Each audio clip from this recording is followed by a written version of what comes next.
ನಮಸ್ಕಾರ ಸ್ನೇಹಿತರೆ, ಸ್ವಾಗತ ನಮ್ಮ ಕನ್ನಡ ನ್ಯೂಸ್ ಚಾನಲ್ಗೆ. ಜೀವನದಲ್ಲಿ ಎಲ್ಲವೂ ಕೂಡ ಮುಗಿದು ಹೋಯಿತು ಅಂತ ನಿಮಗೆ ಅನಿಸುತ್ತಿದೆಯೇ? ನಂಬಿದವರೇ ಬೆನ್ನಿಗೆ ಚೂರಿ ಹಾಕುತ್ತಿದ್ದಾರಾ? ಎಷ್ಟೇ ಕಷ್ಟಗಳನ್ನು ಪಟ್ಟರೂ ಕೂಡ ಯಶಸ್ಸು ಸಿಗುತ್ತಿಲ್ಲವೇ? ಚಿಂತಿಸಬೇಡಿ. ಇಂದು ಈ ಒಂದು ವಿಡಿಯೋದಲ್ಲಿ ನಾವು ಶ್ರೀಕೃಷ್ಣ ಪರಮಾತ್ಮನ ಭಗವದ್ಗೀತೆಯಲ್ಲಿ ನೀಡಿದಂತಹ ಅತಿ ಮುಖ್ಯವಾದಂತಹ ಸಂದೇಶಗಳನ್ನು ತಿಳಿದುಕೊಳ್ಳೋಣ. ಈ ವಿಡಿಯೋವನ್ನು ಮುಗಿಯುವಷ್ಟರಲ್ಲಿ ನಿಮ್ಮ ಮನಸ್ಸಿಗೆ ಒಂದು ಹೊಸ ಚೈತನ್ಯ ಎನ್ನುವುದು ಖಂಡಿತವಾಗಿಯೂ ಕೂಡ ಸಿಕ್ಕೇ ಸಿಗುತ್ತದೆ. ಮೊದಲನೆಯದಾಗಿ ವಿಡಿಯೋಗೆ ಲೈಕ್ ಮಾಡಿ ಹಾಗೂ ಚಾನಲ್ಗೆ ಹೊಸದಾಗಿ ಬಂದಿದ್ದರೆ ಸಬ್ಸ್ಕ್ರೈಬ್ ಮಾಡೋದನ್ನು ಮಾತ್ರ ಮರೆಯಬೇಡಿ.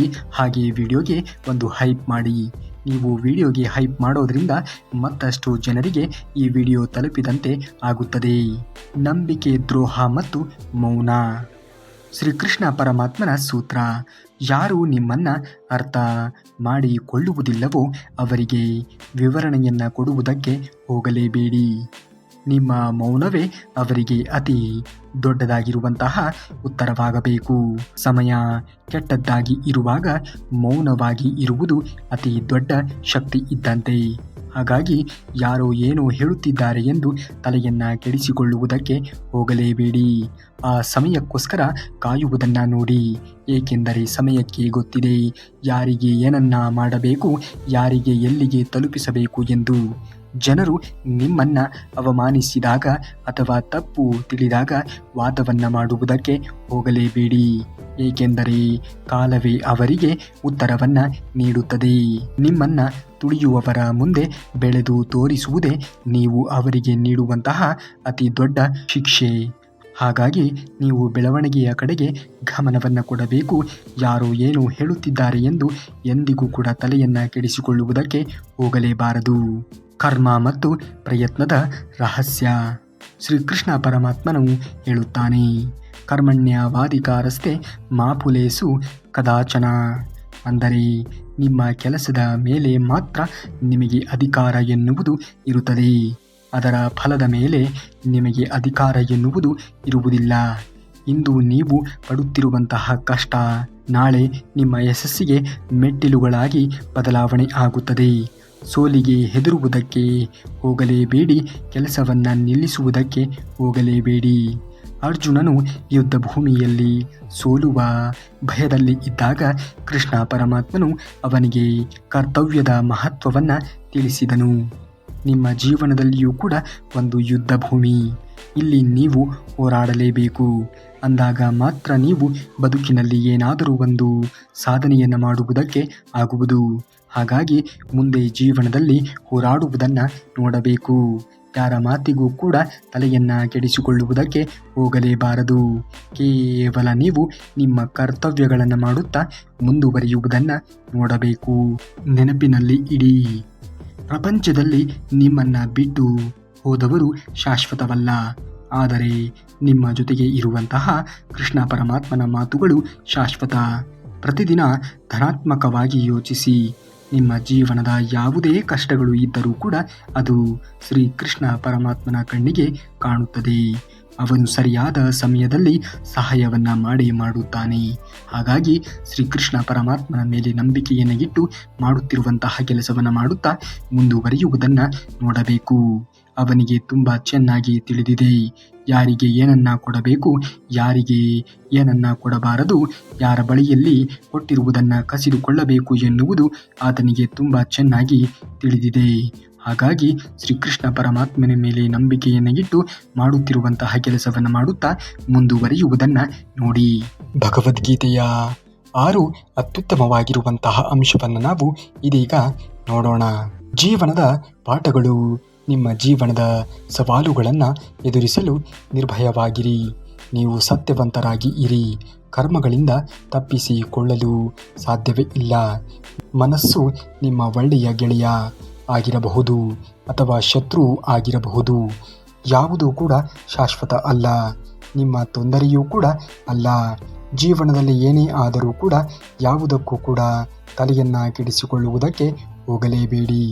ನಿಮ್ಮ ಭವಿಷ್ಯವು ಸ್ಪಷ್ಟವಾಗಿ ಇಲ್ಲದಿದ್ದಾಗ ನಿಮ್ಮ ಪ್ರಸ್ತುತವನ್ನು ಉತ್ತಮಗೊಳಿಸಲು ಪ್ರಯತ್ನಿಸಿ. ತನ್ನನ್ನು ತಾನು ನಂಬುವವನು ಬೇರೆಯವರ ಸಹಾಯಕ್ಕಾಗಿ ಕಾಯುವ ಅಗತ್ಯವೇ ಇಲ್ಲ. ಬೆಟ್ಟದಷ್ಟು ಕಷ್ಟಗಳು ಮುಂದೆ ಬಂದರೂ ಕೂಡ ಸಾಸಿವೆಯಷ್ಟು ಸಮಾಧಾನ ಎನ್ನುವುದು ನಿಮ್ಮಲ್ಲಿ ಇರಲಿ. ನೀವು ಎಲ್ಲವನ್ನೂ ಕೂಡ ನಿಭಾಯಿಸುತ್ತೀರಾ. ಜೀವನದಲ್ಲಿ ಶಾಂತಿ ಬಯಸುವವರು ಮೊದಲು ತಮ್ಮ ಬಯಕೆಗಳನ್ನು ಶಾಂತಗೊಳಿಸಿಕೊಳ್ಳಬೇಕಾಗುತ್ತದೆ. ಚಿಂತಿಸುತ್ತಾ ಕಾಲ ಕಳೆಯುವುದಕ್ಕೆ ಹೋಗಬೇಡಿ, ಏಕೆಂದರೆ ಚಿಂತೆಗಿಂತ ವೇಗವಾಗಿ ಕಾಲ ಎನ್ನುವುದು ಕಳೆದು ಹೋಗುತ್ತದೆ ಎನ್ನುವುದನ್ನು ಮರೆಯಲೇಬೇಡಿ. ಖಂಡಿತವಾಗಿಯೂ ಕೂಡ ಒಳ್ಳೆಯ ಸಮಯ ಎನ್ನುವುದು ಬಂದೇ ಬರುತ್ತದೆ. ಮನಸ್ಸಿಗೆ ಸ್ವಲ್ಪ ನೆಮ್ಮದಿ ಸಿಗಬೇಕು ಅಂದರೆ ಇಲ್ಲಿ ಯಾವುದೂ ಕೂಡ ತಮ್ಮದಲ್ಲ, ಯಾರೂ ಕೂಡ ನಮ್ಮವರಲ್ಲ. ನನ್ನದು ಅಂದರೆ ಭಗವಂತ ಮಾತ್ರ, ಬೇರೆ ಯಾರೂ ಕೂಡ ಇಲ್ಲ ಅಂದುಕೊಳ್ಳಬೇಕು. ವಾಸ್ತವವನ್ನು ಒಪ್ಪಿಕೊಂಡು ಮುಂದೆ ನಡೆದು ಬಿಡಬೇಕು. ಏಕೆಂದರೆ ಇಲ್ಲಿ ಎಲ್ಲರದ್ದೂ ಕೂಡ ಮುಖವಾಡದ ಬದುಕೆ ಎನ್ನುವುದನ್ನು ಮರೆಯಲೇಬಾರದು.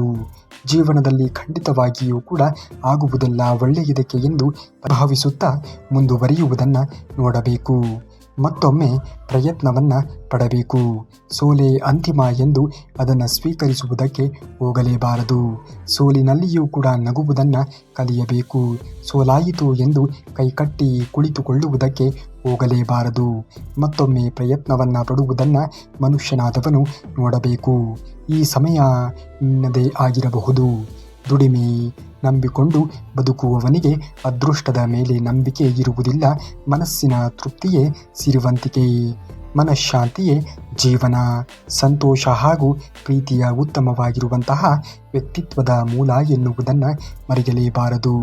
ಜೀವನದಲ್ಲಿ ಎಂತಹ ಕಠಿಣವಾಗಿರುವಂತಹ ಪ್ರಸಂಗಗಳು ಪರಿಸ್ಥಿತಿಗಳು ಬಂದರೂ ಕೂಡ ಮುಖದಲ್ಲಿ ಯಾವಾಗಲೂ ಕೂಡ ನಗು ಎನ್ನುವುದು ತುಂಬಿರಲಿ. ಕೆಲವೊಂದು ಸಂದರ್ಭಗಳೇ ಹಾಗೆ. ಹೇಳಿಕೊಳ್ಳಲು ಬೆಟ್ಟದಷ್ಟು ಇದ್ದರೂ ಕೂಡ ನಾವು ಅದನ್ನು ಮುಚ್ಚಿಯೇ ಇಡುತ್ತೇವೆ.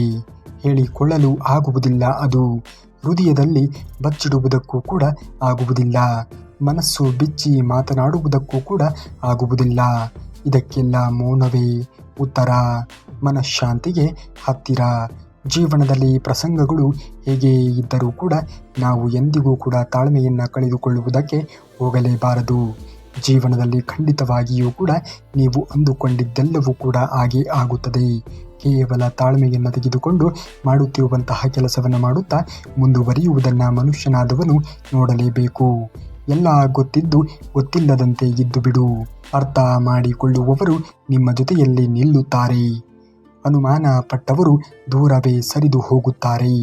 ನೀನು ಒಬ್ಬಂಟಿ ಆದೆ ಎಂದು ಭಾವಿಸಿ ಎಂದಿಗೂ ಕೂಡ ದುರ್ಬಲನಾಗಬೇಡ. ನಾನೊಬ್ಬನೇ ಸಾಕು ಎಂದು ಯೋಚನೆಯನ್ನು ಮಾಡು. ದೃಢವಾಗಿ ನಿಲ್ಲುವುದನ್ನು ನೋಡು. ಖಂಡಿತವಾಗಿಯೂ ಕೂಡ ನೀನು ನಿನ್ನನ್ನು ಗೆಲ್ಲುವುದನ್ನು ನೋಡು. ಆಗ ಖಂಡಿತವಾಗಿಯೂ ಕೂಡ ಪ್ರಪಂಚ ನಿನ್ನನ್ನು ಸ್ವಾಗತಿಸುತ್ತದೆ. ಜೀವನದಲ್ಲಿ ನಿನ್ನ ಯೋಚನೆಗಳೇ ನಿನ್ನ ಗೆಲುವಿಗೆ ಮೂಲ ಕಾರಣವಾಗಿರುತ್ತದೆ. ಯೋಚನೆ ಮಾಡುವುದೇ ಆದರೆ ದೊಡ್ಡ ಪ್ರಮಾಣದಲ್ಲಿ ಯೋಚನೆಯನ್ನು ಮಾಡು. ಯಾರೋ ಏನೋ ಹೇಳುತ್ತಿದ್ದಾರೆ ಎಂದು ತಲೆಯನ್ನು ಕೆಡಿಸಿಕೊಳ್ಳುವುದಕ್ಕೆ ಹೋಗಲೇಬೇಡ. ಮನಸ್ಸಿಗೆ ಸ್ವಲ್ಪ ನೆಮ್ಮದಿ ಸಿಗಬೇಕು ಅಂದರೆ ಇಲ್ಲಿ ಯಾವುದೂ ನಮ್ಮದಲ್ಲ, ಯಾರೂ ಕೂಡ ನಮ್ಮವರಲ್ಲ. ನನ್ನದು ಅಂದರೆ ಭಗವಂತ ಮಾತ್ರ, ಬೇರೆ ಯಾರೂ ಕೂಡ ಇಲ್ಲ ಎಂದು ತಿಳಿದುಕೊಳ್ಳಬೇಕು. ನೀನು ಬೆಳೆಯಬೇಕು ಅಂದರೆ ನೀನು ಸ್ವಲ್ಪವಾದರೂ ಕೂಡ ಸ್ವಾರ್ಥಿಯಾಗುವುದನ್ನು ಕಲಿಯಬೇಕು. ಇದನ್ನು ಯಾರೂ ಹೇಳಿಕೊಡುವುದಿಲ್ಲ. ನೀನೇ ಜೀವನದಲ್ಲಿ ಕಲಿತು ಮುಂದುವರಿಯುವುದನ್ನು ನೋಡಬೇಕು.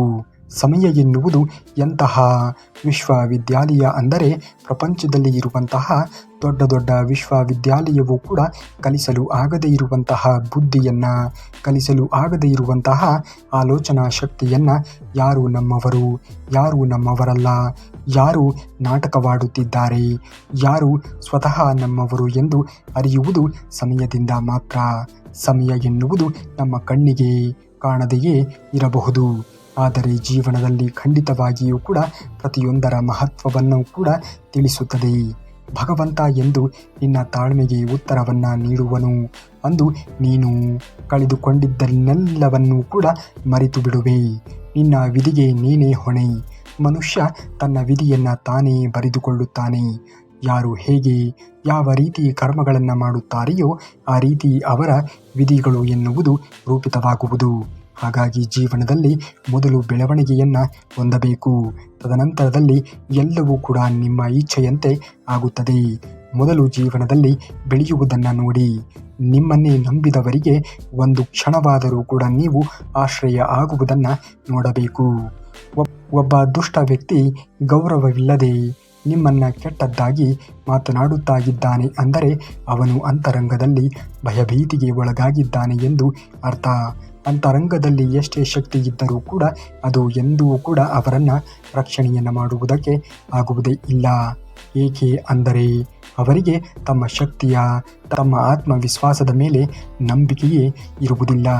ಯಾವುದೇ ಕಾರಣಕ್ಕೂ ಕೂಡ ಪರಿಸ್ಥಿತಿಗಳು ಸಂದರ್ಭಗಳು ಜೀವನದಲ್ಲಿ ಹೇಗೆ ಬಂದರೂ ಕೂಡ ನಮ್ಮ ಮೇಲೆ ನಮಗೆ ಇರುವಂತಹ ಆತ್ಮವಿಶ್ವಾಸ ಎಂದಿಗೂ ಕೂಡ ಕಡಿಮೆಯೇ ಆಗಬಾರದು. ಇಂದು ನಕ್ಕು ಸುಮ್ಮನಾಗುವ ವ್ಯಕ್ತಿ ಮೊದಲು ಅರ್ಥ ಮಾಡಿಕೊಂಡವನಾಗಿರುತ್ತಾನೆ.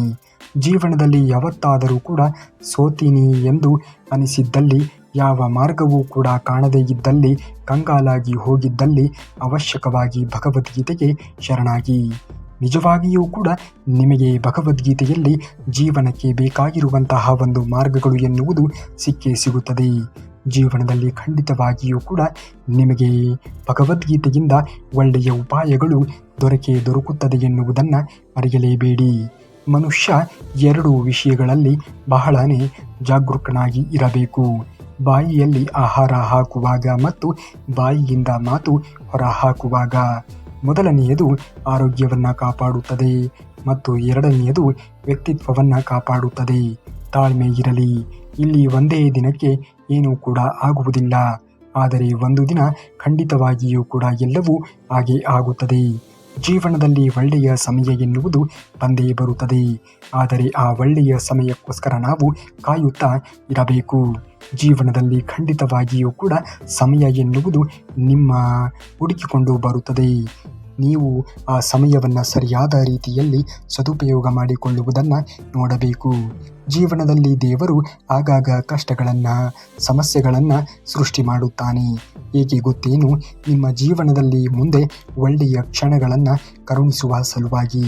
ಹಾಗಾಗಿ ಇಂದು ನಿಮ್ಮ ಜೀವನದಲ್ಲಿ ಆವರಿಸುತ್ತಿರುವಂತಹ ನೋವುಗಳನ್ನೇ ಆಗಲಿ ಸಮಸ್ಯೆಗಳನ್ನೇ ಆಗಲಿ ಎಲ್ಲವನ್ನೂ ಕೂಡ ನೀವು ಮೆಟ್ಟಿ ನಡೆಯುವುದನ್ನು ಕಲಿಯಬೇಕು. ಅಂದಾಗ ಮಾತ್ರ ಜೀವನದಲ್ಲಿ ನೀವು ಮುಂದೆ ಬರುವುದಕ್ಕೆ ಸಾಧ್ಯವಾದೀತು ಎನ್ನುವ ಸತ್ಯವನ್ನು ಅರಿತು ಜೀವನವನ್ನು ಮಾಡುವುದನ್ನು ನೋಡಿ. ಮೋಸ ಮಾಡಿ ಗೆದ್ದವರು ಉದ್ಧಾರ ಆಗಿರುವಂತಹ ಚರಿತ್ರೆಯೇ ಇಲ್ಲ. ನ್ಯಾಯದಿಂದ ನಡೆದವರು ಸೋತಿರುವಂತಹ ಇತಿಹಾಸವೇ ಇಲ್ಲ. ಮೋಸವಾಗಲಿ ಸತ್ಯವೇ ಆಗಲಿ ಅದಕ್ಕೆ ಕಾಲವೇ ಉತ್ತರವನ್ನು ಕೊಡುತ್ತದೆ. ದೇಹಕ್ಕೆ ಬಾಲ್ಯ ಯೌವನ ಮುಪ್ಪುಗಳು ಎಂಬ ಬದಲಾವಣೆಗಳು ಇವೆ, ಆದರೆ ಆತ್ಮಕ್ಕೆ ಬಾಲ್ಯ ಯೌವನ ಆಗಲಿ ಮುಪ್ಪು ಆಗಲಿ ಇರುವುದಿಲ್ಲ. ಸಾವು ಶರೀರಕ್ಕೆ ಮಾತ್ರ, ಆತ್ಮಕ್ಕೆ ಸಾವು ಎನ್ನುವುದೇ ಇಲ್ಲ. ಈ ಸತ್ಯವನ್ನು ಅರಿತು ಜೀವನವನ್ನು ಮಾಡುವುದನ್ನು ನೋಡಿ. ಜೀವನದಲ್ಲಿ ನಾವು ಏನೇ ಮಾಡಿದರೂ ಕೂಡ ಎಲ್ಲವನ್ನ ಇಲ್ಲೇ ಅನುಭವಿಸಿ ಹೋಗಬೇಕು. ಏಕೆಂದರೆ ನಾವು ಮಾಡಿರುವುದನ್ನು ನಾವೇ ಅನುಭವಿಸಬೇಕು. ನಾವು ಯಾವ ರೀತಿಯ ಕರ್ಮಗಳನ್ನು ಮಾಡುತ್ತೇವೆಯೋ ಅದೇ ರೀತಿಯಾಗಿರುವಂತಹ ಪ್ರತಿಫಲವನ್ನು ನಮಗೆ ದೇವರು ಕರುಣಿಸುತ್ತಾನೆ. ನೀವು ಜೀವನದಲ್ಲಿಯೂ ಕೂಡ ಹಾಗೆ ನೋಡಿ. ಕೆಲಸಗಳನ್ನು ಮಾಡಿದಾಗ ಕೆಲಸದಿಂದ ನಿಮಗೆ ಪ್ರತಿಫಲ ಎನ್ನುವುದು ದೊರೆಯುತ್ತದೆ. ಒಳ್ಳೆಯ ಕೆಲಸಗಳನ್ನು ಒಳ್ಳೆಯ ರೀತಿಯಲ್ಲಿ ಮಾಡಿದಾಗ ಒಳ್ಳೆಯ ಪ್ರತಿಫಲ ಎನ್ನುವುದು ನಿಮಗೆ ದೊರಕುವುದು. ಅದೇ ಕೆಟ್ಟ ಕೆಲಸಗಳನ್ನು ನೀವು ಜೀವನದಲ್ಲಿ ಮಾಡಿದಾಗ ಕೆಟ್ಟ ಪ್ರತಿಫಲ ಎನ್ನುವುದು ನಿಮಗೆ ದೊರಕುವುದು. ಒಳ್ಳೆಯ ಕೆಲಸಗಳನ್ನು ಮಾಡುತ್ತೀರೋ ಕೆಟ್ಟ ಕೆಲಸಗಳನ್ನು ಮಾಡುತ್ತೀರೋ ನಿಮಗೆ ಬಿಟ್ಟಂತಹ ವಿಚಾರ. ಜೀವನದಲ್ಲಿ ಎಂದಿಗೂ ಕೂಡ ನಾಶವಾಗದ ಸಂಪತ್ತು ಜ್ಞಾನ. ಜ್ಞಾನ ಅಂದರೆ ಅದು ಭಗವದ್ಗೀತೆ. ಅದು ಶಾಶ್ವತವಾಗಿ ನಮ್ಮ ಜೊತೆಯಲ್ಲಿಯೇ ಇರುತ್ತದೆ. ಅದು ನಾವು ಅದನ್ನು ಲೆಕ್ಕಿಸದೆ ಅದನ್ನು ವಿನಾಶದತ್ತ ಕೊಂಡೊಯ್ಯುವ ಧನ ಒಡವೆಗಳ ಹಿಂದೆ ಓಡುತ್ತೇವೆ. ಇದು ನಮ್ಮ ದುರದೃಷ್ಟವೇ ಸರಿ. ಜೀವನದಲ್ಲಿ ಖಂಡಿತವಾಗಿಯೂ ಕೂಡ ಆಗುವುದೆಲ್ಲ ಒಳ್ಳೆಯದೇ ಎಂದು ತಿಳಿಯುತ್ತಾ ಮುಂದುವರಿಯುವುದನ್ನು ನೋಡಬೇಕು. ಈಗ ಯಾವುದೇ ಪರಿಸ್ಥಿತಿಗಳು ನಿಮ್ಮ ಜೀವನದಲ್ಲಿ ಬಂದಿರಬಹುದು, ಆದರೆ ಕಾಲಕ್ರಮೇಣ ಎಲ್ಲವೂ ಕೂಡ ಸರಿ ಹೊಂದುತ್ತದೆ. ಜೀವನದಲ್ಲಿ ಏನೇ ಬಂದರೂ ಕೂಡ ಎಲ್ಲವನ್ನ ಮೆಟ್ಟಿ ನಡೆಯುವುದನ್ನು ಕಲಿಯಬೇಕು. ಅಂದಾಗ ಮಾತ್ರ ಬದುಕಿನಲ್ಲಿ ಏನಾದರೂ ಒಂದು ವಿಶೇಷವಾಗಿರುವಂಥದ್ದನ್ನು ಸಾಧನೆಯನ್ನು ಮಾಡಿ ತೋರಿಸುವುದಕ್ಕೆ ಸಾಧ್ಯವಾದೀತು. ಅತಿಯಾದ ಬುದ್ಧಿಯಿಂದ ಮೋಸ ಮಾಡಿದವರು ಕಾಲ ಬಂದಂತಹ ಸಂದರ್ಭದಲ್ಲಿ ಅತಿಯಾದ ಒಂದು ದಡ್ಡತನದಿಂದಲೇ ಮೋಸ ಹೋಗುವವರು. ನಮ್ಮವರು ಎನ್ನುವುದೆಲ್ಲ ಭ್ರಮೆ. ಇಲ್ಲಿ ಯಾರಿಗೂ ಕೂಡ ಆಗುವುದಿಲ್ಲ. ತಾಳ್ಮೆ ಎನ್ನುವುದು ಇರಲಿ. ಮುಂದೆ ಒಳ್ಳೆಯ ದಿನಗಳು ಬಂದೇ ಬರುತ್ತದೆ. ಒಳ್ಳೆಯತನ ಗೆದ್ದೇ ಗೆಲ್ಲುತ್ತದೆ. ಜೀವನದಲ್ಲಿ ಒಳ್ಳೆಯತನವೇ ಗೆಲ್ಲಬೇಕು. ಜೀವನದಲ್ಲಿ ಒಳ್ಳೆಯ ಸಂದರ್ಭಗಳೇ ಬರಬೇಕು. ಅಂದಾಗ ಮಾತ್ರ ಬದುಕಿನಲ್ಲಿ ಮುಂದೆ ಬರುವುದಕ್ಕೆ ಸಾಧ್ಯವಾದೀತು. ಈ ಸತ್ಯವನ್ನು ಅರಿತು ಜೀವನವನ್ನು ಮಾಡುವುದನ್ನು ನೋಡಿ. ಖಂಡಿತವಾಗಿಯೂ ಕೂಡ ಸಮಯ ಸಂದರ್ಭ ಎನ್ನುವುದು ಕೂಡಿ ಬಂದೇ ಬರುತ್ತದೆ. ಮಣ್ಣಲ್ಲಿ ಮಣ್ಣಾಗೂ ಪರವಾಗಿಲ್ಲ, ಆದರೆ ಕೆಟ್ಟವರಲ್ಲಿ ನೀನು ಒಬ್ಬ ಕೆಟ್ಟವನಾಗಬೇಡ. ಯಾರಾದರೂ ನಿನ್ನನ್ನು ಅವಮಾನಿಸಿದರೆ ಹೆದರುವುದಕ್ಕೆ ಹೋಗಬೇಡ. ಏಕೆಂದರೆ ಹುಚ್ಚು ಜನಗಳಿಗೆ ಗೊತ್ತಿರುವುದಿಲ್ಲ ಅದು ವಜ್ರವೆಂದು. ಅವರು ವಜ್ರವನ್ನು ಗಾಜು ಎಂದು ಅಂದುಕೊಂಡು ಇರುತ್ತಾರೆ. ನಿಮ್ಮ ಬೆಲೆ ಗೊತ್ತಾಗುವುದು ನೀವು ಬೆಳೆದಾಗ ಮಾತ್ರ. ಬೆಳೆಯುವವರೆಗೂ ಯಾರೂ ಕೂಡ ನಿಮ್ಮನ್ನು ಲೆಕ್ಕಿಸುವುದಕ್ಕೆ ಹೋಗುವುದೇ ಇಲ್ಲ. ಲೆಕ್ಕ ಇಲ್ಲದ ಕಡೆಗೆ ಲೆಕ್ಕಕ್ಕೆ ಇಲ್ಲದಂತೆ ಬೆಳೆದು ನಿಲ್ಲುವುದನ್ನು ಮನುಷ್ಯನಾದವನು ನೋಡಬೇಕು. ಯಾರು ನಿಮ್ಮನ್ನು ಹೀಯಾಳಿಸುತ್ತಾರೆ, ಯಾರು ನಿಮ್ಮನ್ನು ಕಡೆಗಣಿಸುತ್ತಾರೆ, ಯಾರು ನಿಮಗೆ ಗೌರವವನ್ನು ಕೊಡುವುದಿಲ್ಲ, ಯಾರು ನಿಮಗೆ ಮೌಲ್ಯವನ್ನು ಕೊಡುವುದಿಲ್ಲವೋ ಅಂಥವರ ಬಳಿಯಲ್ಲಿಯೇ ಏನು ಆಗುವುದಿಲ್ಲ ಎಂದು ಹೇಳಿರುತ್ತಾರೆಯೋ ಅದೇ ಕೆಲಸವನ್ನು ಮಾಡಿ ತೋರಿಸಬೇಕು. ಬಿಟ್ಟು ಹೋದವರು ಮುಖ್ಯವಲ್ಲ, ಹೋಗುವಾಗ ಏನು ಕಲಿಸಿ ಹೋದರು ಅನ್ನುವುದು ಮುಖ್ಯ. ನಮ್ಮ ಕನಸುಗಳಿಗಿಂತ ದೇವರ ಯೋಚನೆ ಯಾವಾಗಲೂ ಕೂಡ ಉತ್ತಮವಾಗಿಯೇ ಇರುತ್ತದೆ. ಒಳ್ಳೆಯ ಸಂಬಂಧಗಳನ್ನು ಪ್ರೀತಿ ಕೊಟ್ಟು ಉಳಿಸಿಕೊಳ್ಳಿ. ಕೆಟ್ಟ ಸಂಬಂಧಗಳನ್ನು ಮೌನವಾಗಿ ಇದ್ದುಕೊಂಡು ಕಾಪಾಡಿಕೊಳ್ಳುವುದನ್ನು ನೋಡಿ. ಜೀವನದಲ್ಲಿ ಪ್ರಸಂಗಗಳು ಹೀಗೆ ಇರುತ್ತದೆ ಎಂದು ಹೇಳುವುದಕ್ಕೆ ಅಸಾಧ್ಯ. ಒಬ್ಬರಿಗೆ ಮೆಚ್ಚುಗೆಯಾಗಬಹುದು, ಒಬ್ಬರಿಂದ ತೆಗಳಿಕೆ ಎನ್ನುವುದು ಬರಬಹುದು. ಆದರೆ ಏನೇ ಬಂದರೂ ಕೂಡ ಎಲ್ಲವನ್ನ ನಗುಮುಖದಿಂದ ಸ್ವೀಕರಿಸುವುದನ್ನು ನೋಡಬೇಕು. ಕೆಲವೊಂದು ಸಂದರ್ಭಗಳಲ್ಲಿ ಕೆಲವೊಂದು ವಿಷಯಗಳಲ್ಲಿ ನಾವು ಸಣ್ಣವರಾಗಿ ಇರುವುದೇ ಒಳ್ಳೆಯದು. ಸುಖಕರವಾಗಿ ಇರುತ್ತದೆ. ಸುಖವೇ ಬರಲಿ ದುಃಖವೇ ಬರಲಿ ದೇವರನ್ನ ನಾಮಸ್ಮರಣೆಯನ್ನ ಎಂದಿಗೂ ಕೂಡ ತಪ್ಪಿಸಲೇಬಾರದು. ಕಷ್ಟ ಬಂದಾಗ ಮಾತ್ರ ದೇವರನ್ನ ನೆನೆಯುವುದು ಅಲ್ಲ, ಸುಖವಿದ್ದಾಗಲೂ ಕೂಡ ದೇವರನ್ನ ಧ್ಯಾನದಲ್ಲಿ ತೊಡಗಿಸಿಕೊಳ್ಳಬೇಕು. ಭಗವಂತ ಮಾತ್ರ ಎಲ್ಲರನ್ನ ಸಂಕಷ್ಟದಿಂದ ಆಚೆಗೆ ತರಬಲ್ಲ. ಹಾಗಾಗಿ ಶ್ರೀಕೃಷ್ಣ ಪರಮಾತ್ಮನ ಆರಾಧನೆಯನ್ನು ಮಾಡಬೇಕಾಗಿರುವುದು ತುಂಬಾನೇ ಅವಶ್ಯಕ ನೋಡಿ. ಏಕೆಂದರೆ ಯಾರಿಗೂ ಕೂಡ ಬಲ್ಲವರಲ್ಲ, ಆದರೆ ದೇವನು ಒಬ್ಬ ಎಲ್ಲರನ್ನೂ ಕೂಡ ಬಲ್ಲವನು. ದೇವರ ಸ್ಮರಣೆಯಿಂದ ಎಲ್ಲ ತೊಂದರೆಗಳು ಕೂಡ ಪರಿಹಾರವಾಗುತ್ತದೆ. ಹೀಗಾಗಿ ದೇವರ ಮೇಲಿನ ಅನನ್ಯ ಭಕ್ತಿಯಿಂದ ಎಂದು ವಿಮುಖರಾಗುವುದಕ್ಕೆ ಹೋಗಬೇಡಿ.